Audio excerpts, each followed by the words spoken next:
Nous avons tous suivi le président de la République.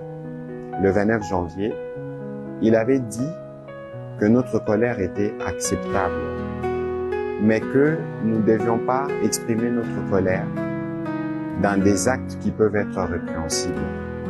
Ici, je voudrais spécifiquement m'adresser aux jeunes de Kinshasa, parce que nous avons lu, on a vu qu'il y avait des réactions de colère, compréhensibles d'ailleurs, lorsqu'on a vu les images de nos pères de l'Église catholique et protestante avec ce que nous considérons comme les ennemis.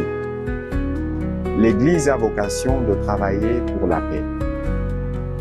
Et donc aujourd'hui, il faut considérer que l'œuvre de prêtres s'inscrit dans le cadre de la recherche de la paix, tel qu'ils en parlent, le pacte social pour la paix, et une démarche qui a été présentée au président de la République.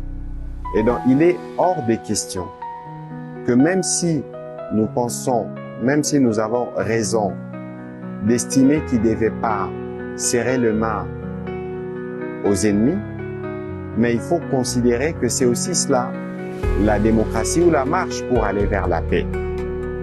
Les églises, les lieux de prière sont des lieux sacrés.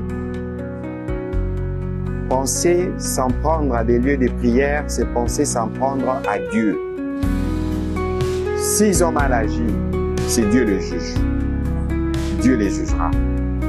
Mais ce serait inacceptable que des gens s'élèvent pour aller perturber et pour penser même perturber les services religieux un jour de dimanche.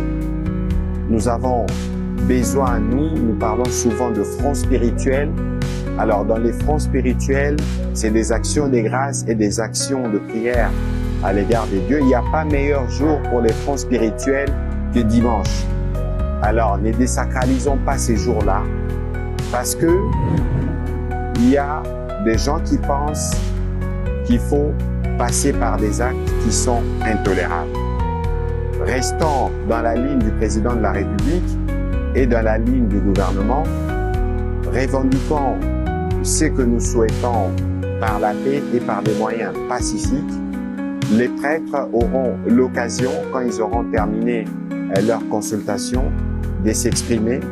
Et en ce moment-là, on pourra justement voir la pertinence et le sens de leur démarche auprès de ceux que nous considérons comme des ennemis.